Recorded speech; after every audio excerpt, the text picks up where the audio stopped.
You don't have to be a genius to succeed in advertising, but I do think it's very important to be highly social and personable and to build deep relationships. Today, I think trust is what really helps elevate client partnerships and helps to also create super team environments that help move businesses forward. So we got Steve, Charlie, Sasha Savic is a phenomenal talent that I had the pleasure of working with for many years while I was at MediaCom as Chief Operating Officer and Chief Growth Officer of MediaCom US. Sasha taught me that you have to play to win. It's about playing to win. It's not about playing not to lose. So he really taught the winning mentality that it takes a lot of hard work. It's a grind, but ultimately you got to dig in and you got to bring people along with you for that journey. Adam Potashnick is El Presidente of Keeping It Real in ad tech. He hires for heart, not hype, builds partnerships that survive the messy parts, and still believes that trust beats targeting. He's not here for buzzwords, he's here to win, lose, learn, and do it all with people he actually likes. Nobody does what we do. Multi-billion-dollar complex federal court litigation. We do it day in, day out. And we've built a team dedicated to doing nothing but keeping you safe in the most dangerous litigation in the world. We're comfortable, or everybody else is horribly uncomfortable. And with the litigation piece, we bring the compliance piece, right? That's what I'm adding. That's what my entire team is adding. We've built TCPA World only for you folks to help you folks out. Hey, it's Paysac Latin. Yes, still causing trouble in ad tech. Today I'm sitting down with Adam Potashnick, the guy who's quietly building super teams while the rest of us argue about cookies and AI. We're talking teams, partnerships, and why most industry buzzwords should be sent to a desert island. Adam, how are you? No, really, how are you? Not the LinkedIn answer, the real one. I'm actually doing fantastic. Thank you so much for the opportunity to connect and look forward to diving into any and all topics about our industry. Now let's get into it. You built teams at some of the biggest firms in ad tech and now at Brainlabs, and you're in charge of assembling what I assume is some sort of Avengers-style super team.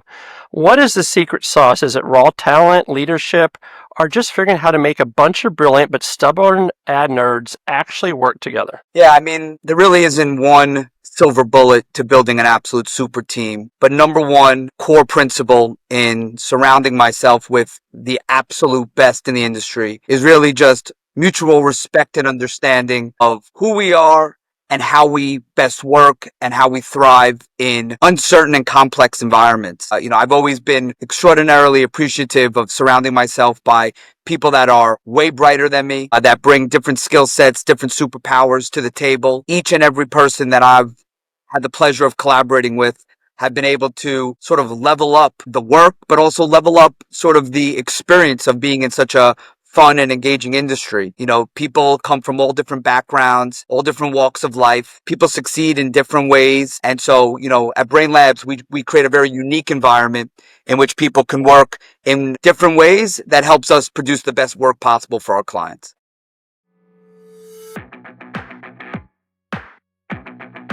If last touch attribution worked, your waiter would take full credit for your meal.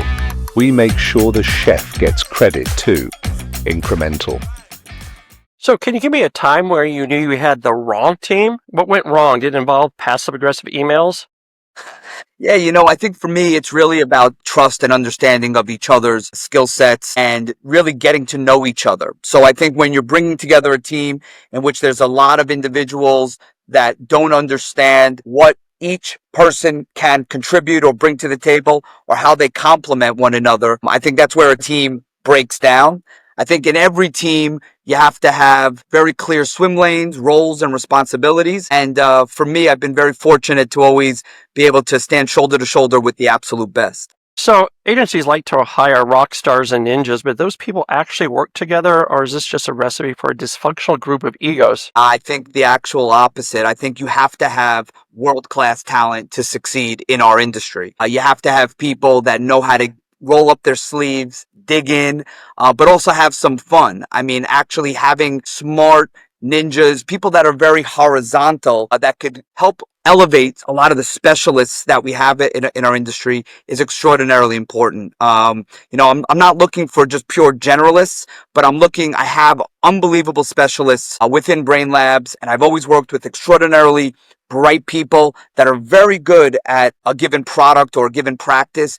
But I think it's very important to have people that are well-rounded and holistic and integrated to help lift up the thinking and the work, and even bringing in people from outside the industry so that people are being able to, have fresh perspectives and ideas and try and test new things to be able to elevate the work that we're producing for our clients. So let's say you have two candidates. One is a genius with zero social skills, and the other is mediocre but with a fantastic collaboration skills. Who gets the job?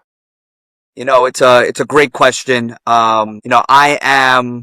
I believe people and humans make the magic. So I think someone that can be mediocre but trained up to be able to deliver fantastic work is someone that I'm attracted to, who can connect with clients, connect with employees, build personal relationships well beyond just the genius that potentially is a little bit uncomfortable in the setting of uncertainty or the setting of being with people in very social environments. I'm looking for people that are highly social, highly collaborative, fully could dive into environments that they may not be used to, with new categories, new verticals, and create new ideas. And you don't have to be a genius to succeed in advertising, but I do think it's very important to be highly social and personable and to build deep relationships. Today, I think trust is what really helps elevate client partnerships and helps to also create super team environments that help move businesses forward.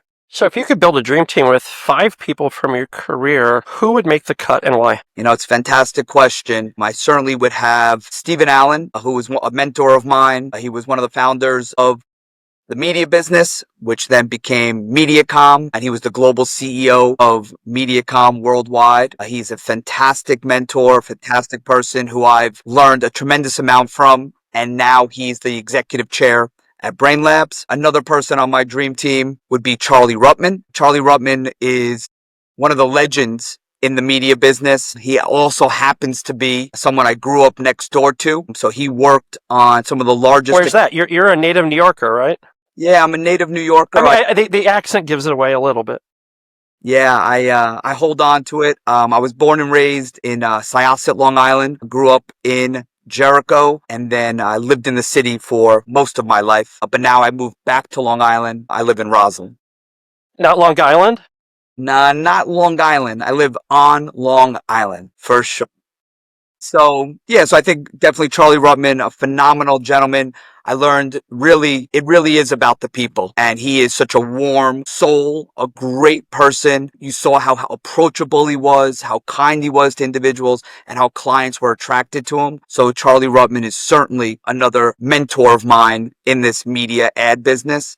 So we got Steve, Charlie, Sasha Savic. Sasha Savic is a phenomenal talent that I had the pleasure of working with for many years while I was at Mediacom as Chief Operating Officer and Chief Growth Officer of Mediacom US. Sasha taught me that you have to play to win. It's about playing to win. It's not about playing not to lose. So he really taught the winning mentality that it takes a lot of hard work. It's a grind, but ultimately you got to dig in and you got to bring people along with you for that journey. So he really helped me get grounded in sort of my winning mentality, my ability to go above and beyond the call of duty for any given client, or in any situation, believe that there's no obstacle, that there's no challenge, that everything really is an opportunity. So Sasha was just a phenomenal friend as well as partner as we helped to grow Mediacom to one of the world's largest agencies, and specifically a huge breakthrough winning record in the U.S., in which we won back-to-back U.S. and Global Media Agency of the Year.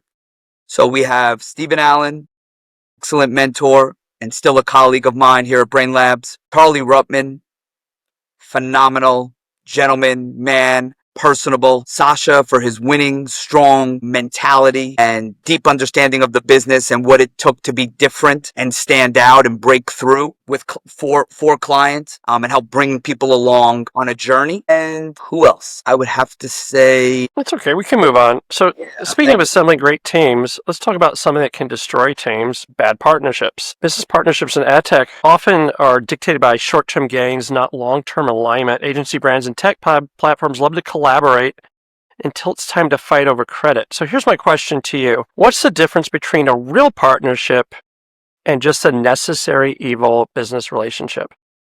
a real partnership is when things go well, you share in that excitement and in that opportunity that you've grown that business. And when things go south, which they do, and they sometimes do often, due to many things in your control and outside of your control, you are in it together and you work together and you fully understand what you can bring to the table to help elevate that partnership, to help elevate the work, and come up with new exciting solutions that help move that business forward. There's many CMOs and many clients that I've worked with over the years that know that I will be always there for them, no matter what time of day, what day of week, in office or on holiday. They know that no matter what, I will always stand shoulder to shoulder with them and I will always have their back. And it's not just me, it's the team and the group of people that I surround that business with. Dedication and focus around the client's business is key, and fully understanding the intricacies of what it takes to help that client win, and help that client succeed. And when things aren't going well or there's bumps in the road, you are truly there for them, partnering with them, supporting them, and making sure that you are always bringing new ideas, new solutions, new tests to the table to help change that trajectory and make things go in the right direction. So do you think performance-based partnerships is killing long-term relationships?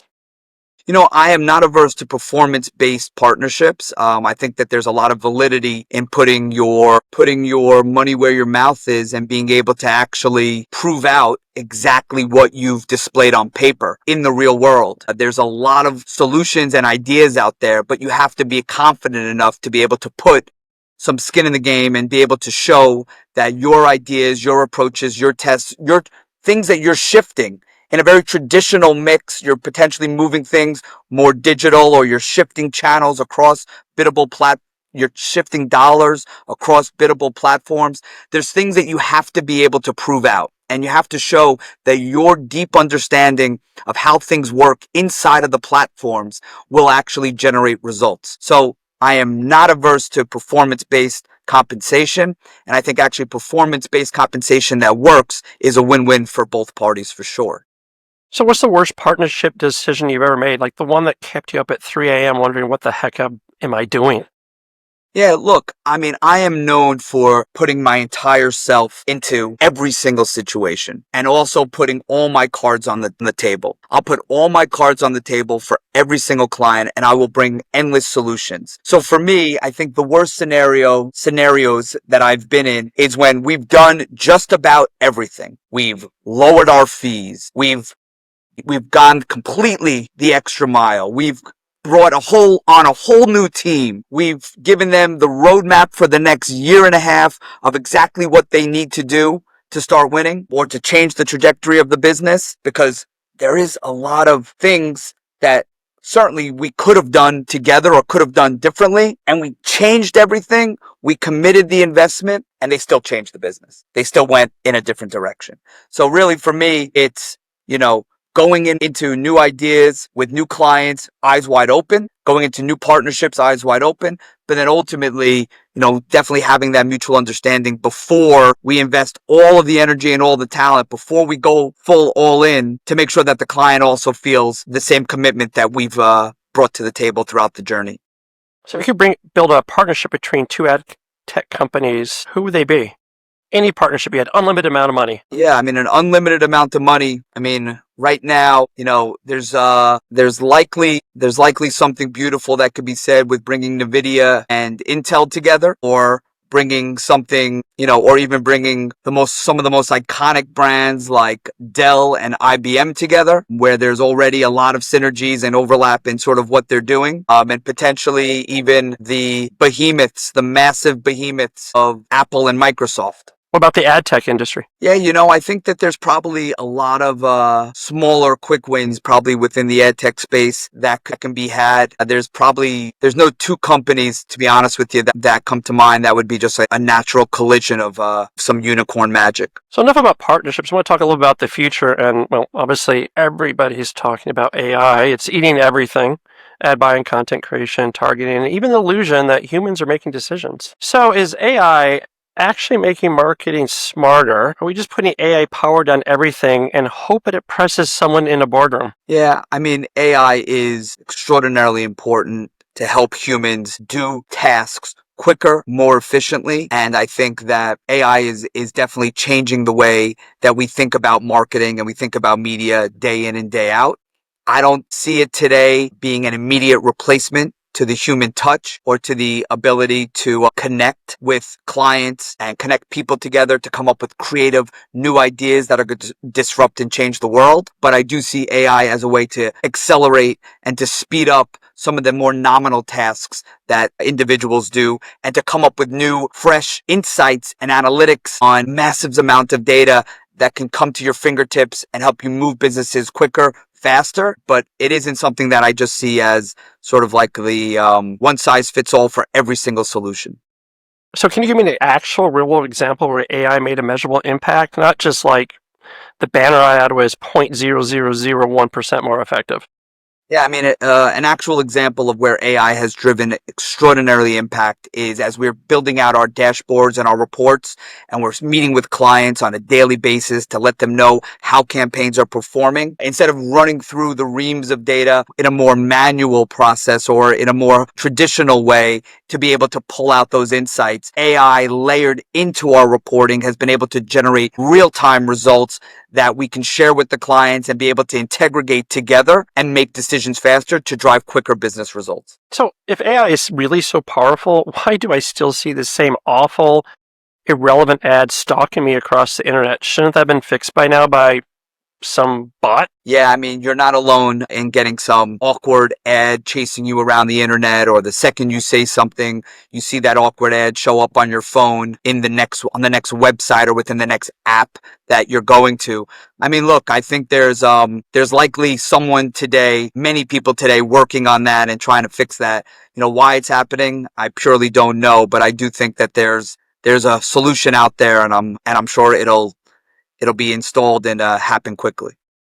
So what's one thing AI will never replace in marketing, or is that just wishful thinking on my part? Look, AI will never replace the relationship you have with your team, with your clients, and the trust that they have in you, and the camaraderie and the relationships you have with your people. AI will never get in between that and will never replace that. I mean, this industry, our industry, has been built on trust and relationships. You could scale up a business and the kind of businesses that you do with clients based on how much they value you and your team as individuals and the performance that you've driven for them within their given business that they're working for. I've seen business move so quickly across this industry. When new CMOs come in, they quickly come in and they say, do I know these people? Do I like these people? Have I worked with them before? Can I trust them? And ultimately, what you realize is businesses do move. They do move quite quickly in our industry when someone's looking to surround themselves by people they trust.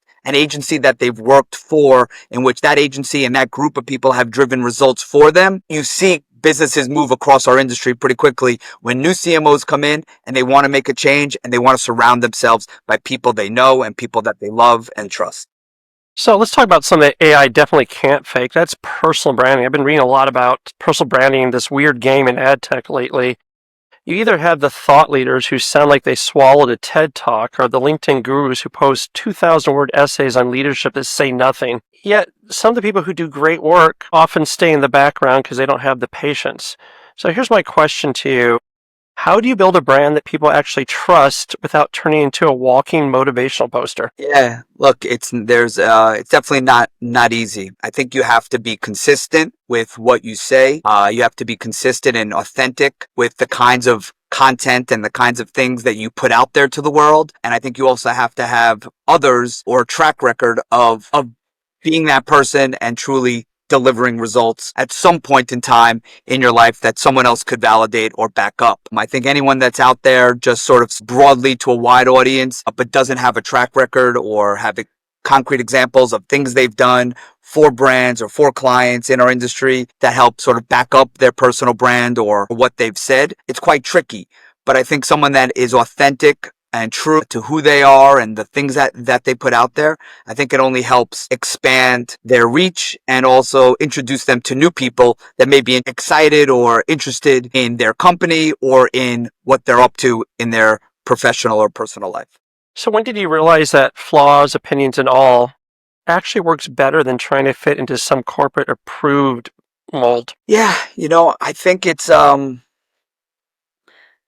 phenomenal question. I mean, I think early on, I was always able to be surrounded by people that I trusted, that I looked up to, that I truly valued their leadership skills, their opinions. That was both on the client side as well as on the agency side. And I just think that being in environments my entire career in which I was allowed to always be myself and always bring my entire self to the workplace has only helped me throughout my entire career. Every time I was in a client meeting, I was allowed to speak up, allowed to talk, engage, give my opinion, and clients saw that I was someone that they understood, that they trusted, that they wanted to be around. And when I was at many different agencies, specifically in my career, I was always with people that encouraged you to speak your mind, to be authentic, to be true, and to build deep relationships. Everything in this industry is about building personal, deep relationships because ultimately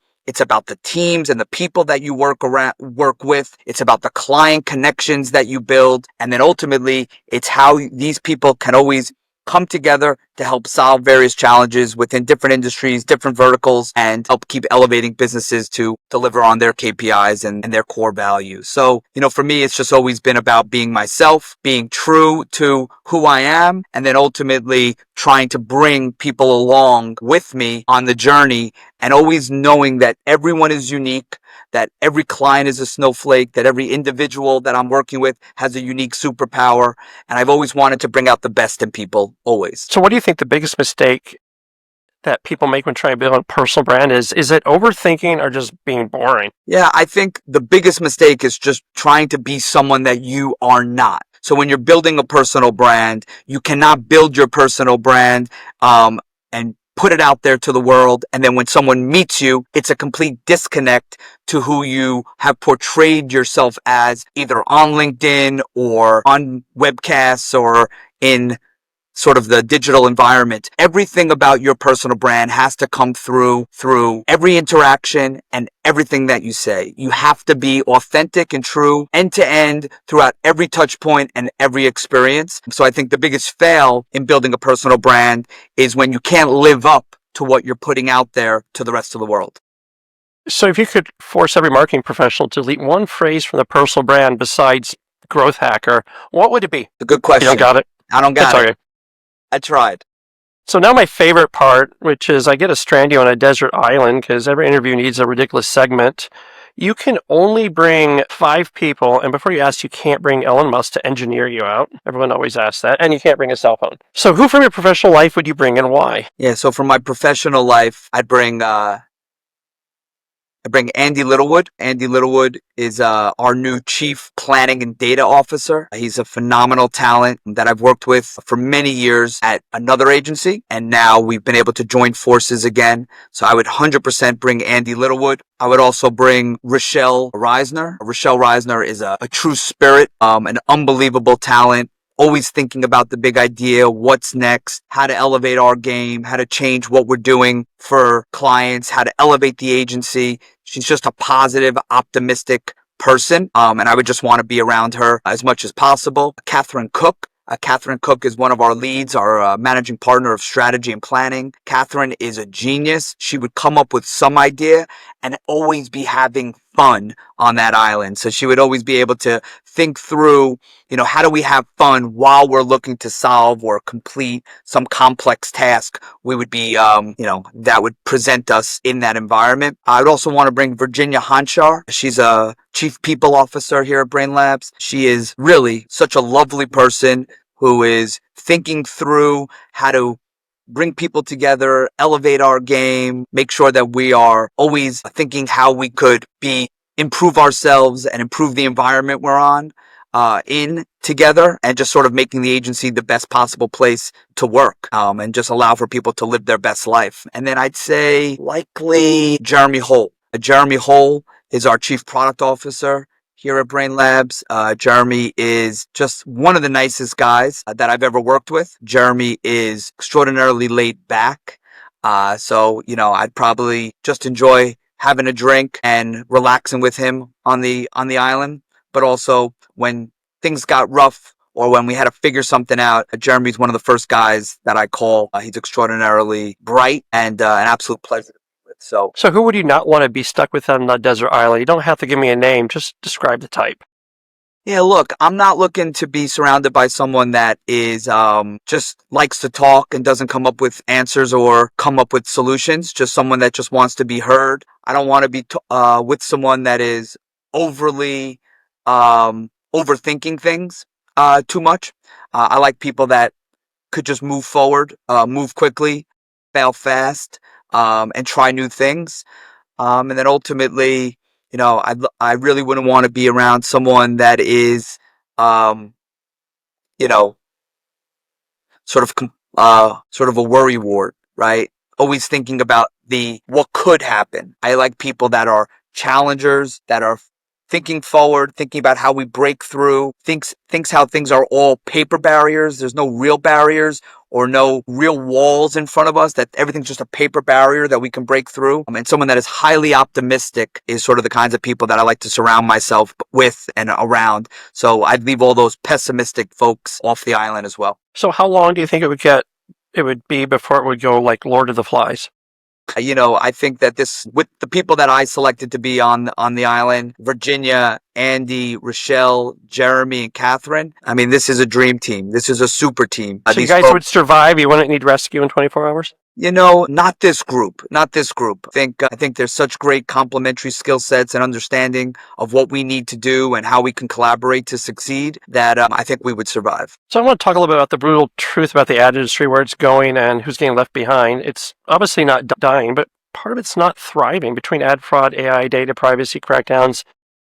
An economy that's more unpredictable than a toddler on a sugar high. The industry is shifting fast. So what is the one thing that everyone in ad tech should be preparing for, but probably isn't? Yeah, look, I think that at the end of the day, we're going to be in an industry in which things are going to keep evolving so rapidly. So we have to have the right teams in place and people in place to be able to keep up, both with their skill sets and their knowledge of the rapidly changing landscape and what's new, how does it work, and how do I leverage it most successfully for my business and for my clients to succeed.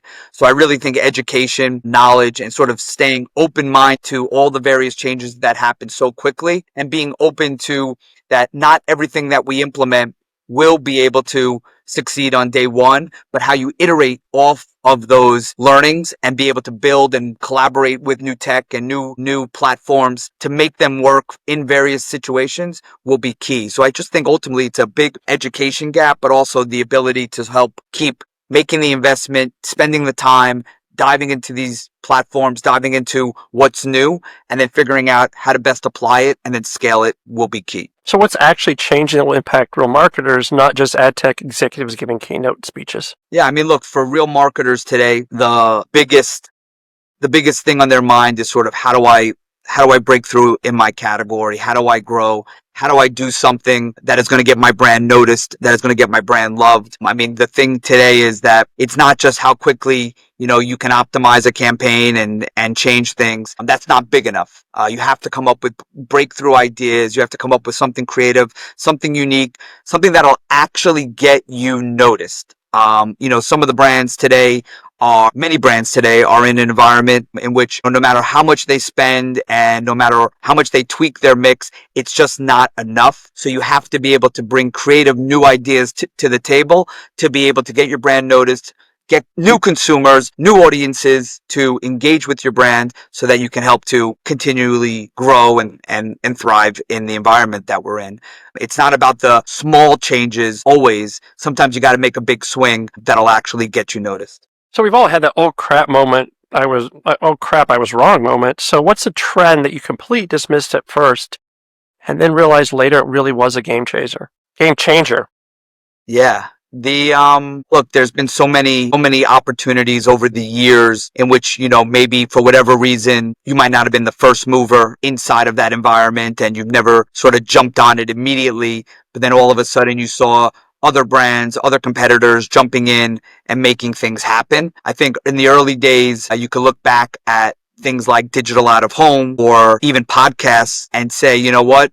There were wonderful big brand moments that I could have had for clients and brands if I was to move quicker. And ultimately, you see now that these are unbelievable, thriving channels, thriving mediums in which are breaking through and helping brands really drive tremendous results. So I think, those are just two examples that come to mind in which, maybe when they were first budding, you weren't seeing the dollars and you weren't seeing the opportunity immediately because maybe you weren't in an environment or you weren't consuming them yourself, or there just wasn't the right pricing structure involved or the right targetability involved, and you were already doing things in a way that were working at the time. But I think channels that are relatively new, that have evolved quickly, are, things that, I would look back on and say, we probably could have done more and quicker. What do you think the biggest lie the ad industry is telling itself? I mean, the biggest lie is likely that, I guess the biggest lie that the ad industry is telling itself is likely that everything that we're doing, every single thing that we're doing, is measured.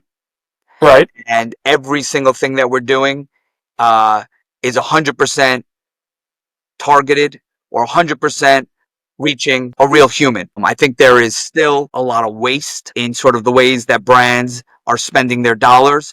And I think there's a lot of opportunity to get even more targeted, more personalized, and be able to spend less and drive bigger results. Do you think we're ever going to replace cookies? I think that the reality of cookies being replaced is a reality. They will eventually not be the end-all be-all to the way that we as an industry and as marketers, digital advertisers, are connecting with audiences and fully understanding audiences. If it takes more time, all for it. But as an industry, we've evolved, we've prepared for this for some time. And, whenever it eventually does happen, everyone's ready. So enough about business. Let's get a little personal. What is one thing people assume about you that is completely wrong? Great question. Look, one thing that people may assume about me that they're completely wrong, I love to celebrate the wins. I love to be on top of the mountain and celebrate the wins and not let any win, big or small, sort of just go by the wayside. I think those are moments and opportunities that you have to take advantage of and have to capture and have to share in that joy and those opportunities. But the truth is, do you have a baseball team? Yeah, I mean, my baseball team that I grew up always rooting for is the Yankees. Celebrate the wins. It's not hard with the Yankees. Yeah, no, absolutely not. But I do think that you can see my hat here. It's the logo's a little bit. Yeah, it's behind the. Yeah, it's behind the pole. One of their one's made out of the snake skin and stuff. It's fantastic. That they gave after the championship. Oh, it's a little dusty, but yeah. That's fantastic. Yeah, I have my Rangers here too. I just haven't taken it out. Hey, I'm a Ranger fan as well, so you got good taste. Giants or Jets? Giants. That's where we buck the trend. I'm a Jet fan. So for me, look, I never let my highs get too high. I never let my lows get too low. I'm able to always think through what's next, think through exactly what has to happen for us to celebrate the next win. So for me, this is really about, though I take losses seriously, and every loss, you need to fully understand why that happened. The truth is that, people may not know that, I never let my highs get too high or my lows get too low. Are the Jets still playing it with the Giants, same stadium at MetLife or whatever? Yep, the Jets is still there for now. We just got a new QB, so maybe we can get some wins and see what happens from there. Get your own stadium. I don't think so. I don't think Woody Johnson is doing that well. So what's a moment in your life, personal or professional, that completely changed the way you see the world? Yeah. I was raised by my grandparents. My mother passed away when I was 2. I was raised by my grandparents, Helen and Carl, who moved into my house following the passing of my mother. My grandparents were 2 loving, unbelievable individuals that wrapped their arms around myself and my sister and my father, their son, in a very tough time. But they legitimately never let me or my sister ever feel like our loss, our significant loss of our mother, was going to define us. And so I do think there's something in there, which if you were to really scratch at it or peel at it, that, even in the most difficult times that might present themselves to you in life or in business, that there is always someone or something that could help you move on and get through it and help to show you that there will be brighter, more beautiful days ahead. So for me, I do think that I've been fortunate, and my whole life has been extraordinarily fortunate to be surrounded early on by such warm, loving family and people. And I just think that caring demeanor, the demeanor that there might be bad things out there in the world or in the horizon, but creating a shelter or creating an environment in which you always just saw the good in people and the bright side of what's possible and what's next. I think that there's early stage things there that I learned through my grandparents, raising me. And, they were unbelievable people. And, I hope that, throughout my life that I'm, passing on their beautiful traits to others, as I get older as well. So if you weren't doing this, what career path do you think you'd have taken? Yeah, so that one's an easy one. So I think early on in my career, I actually was pretty steadfast that I was going to become a sports agent. I watched Tom Cruise and I thought I was going to be the next Jerry Maguire. My father is a criminal defense attorney. My sister is a Manhattan prosecutor. My wife is an attorney and her brother and sister are also attorneys. So I saw this path about to take my love for sports and I was going to marry it with my natural path that I thought I would go on, which would be an attorney, and I'd become the next sports agent. That didn't come to fruition. Reason being was I really started in the media industry, the advertising industry, through an internship in college. And then I followed that path and I was having so much fun and I was learning so much, working on great brands with great clients, with great people. And I never saw a ceiling. I never saw that there was something that was going to slow me down or not give me more opportunity or experience. What was your favorite brand to work with? You mentioned great brands. Yeah, I mean, some of my favorite brands to work with was Pfizer Pharmaceuticals. I worked with them for many. Was it for the free samples or what? Yeah,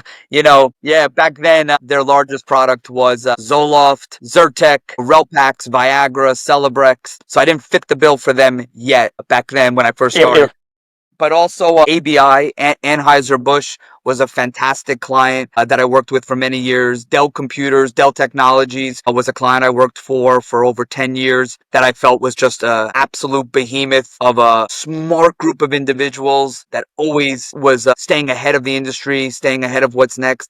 And then many of my current clients today are just iconic brands that I just absolutely love working with day in and day out. But really getting back to that career when sports agent wasn't something that was going to happen imminently, and I then stuck it out in advertising. But if I could wave my magic wand, what I would want to be for sure is a college basketball coach. So my son. And there's a reason.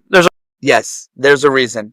My son Hudson is an unbelievable basketball player, plays on Long Island with his friends and with different teams across the island, and we play across the tri-state and across the East Coast, and we have a lot of fun. But I just see how basketball and coaching, just being in the environment with the team, how you really can achieve David versus Goliath moments just by having the right team, the right people, and the right coach. Me, getting them to do what is, for some on the outside might look at our team versus others and not think it's possible. But ultimately, I'm I love getting a group of people together. I love getting teams together. I love the sport of basketball. I love the competitive nature, how you have to be aggressive, how you have to be relentless. You have to give it your all if you're going to actually succeed on the court. And I like helping teams elevate their game. And I'm actually really enjoying watching St. John's right now and what Rick Pitino's doing with them. And I'm excited to watch them in the NCAA tournament. If you could give your 20-year-old self some really extremely brutal advice, no sugarcoating, what would it be? Yeah, I think it's take every meeting. Right? Did you do that? You know what? I think that was one of my secret weapons or keys to success, which was literally never say no to any meeting. Never turn down the opportunity to meet someone. Even those guys trying to sell me a board seat via LinkedIn? I'll tell you, there is endless. Which I think I get that spam twice a week now. Yes, I think there's. And you know what I'm talking about because everyone gets it. Yeah, no, there are endless outreach. But you know what? I am not too big. I am not too proud to at least tell someone no thank you or not right now. I truly value the connections that I've been able to make throughout the course of my career.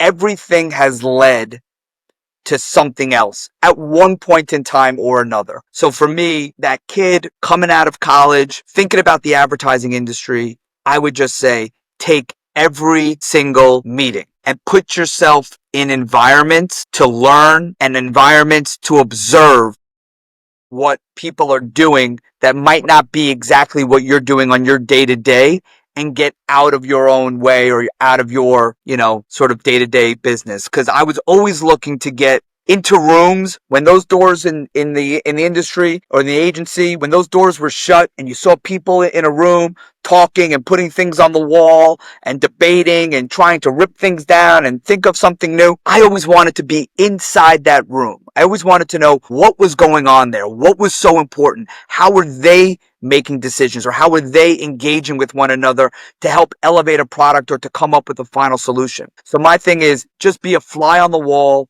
and take every meeting.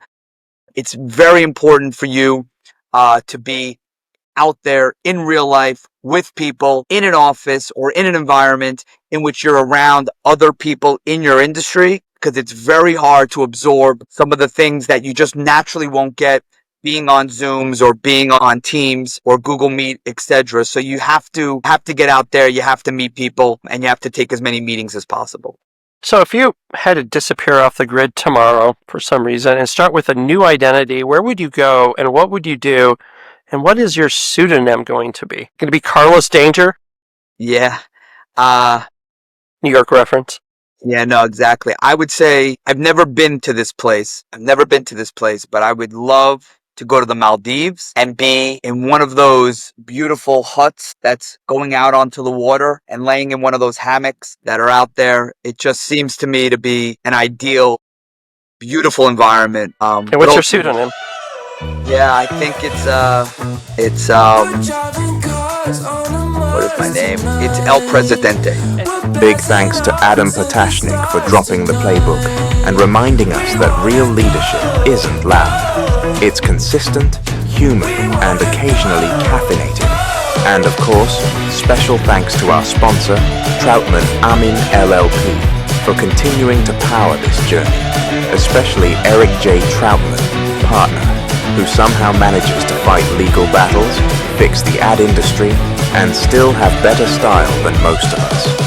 Until next time, stay bold, stay curious, and know more than you did yesterday.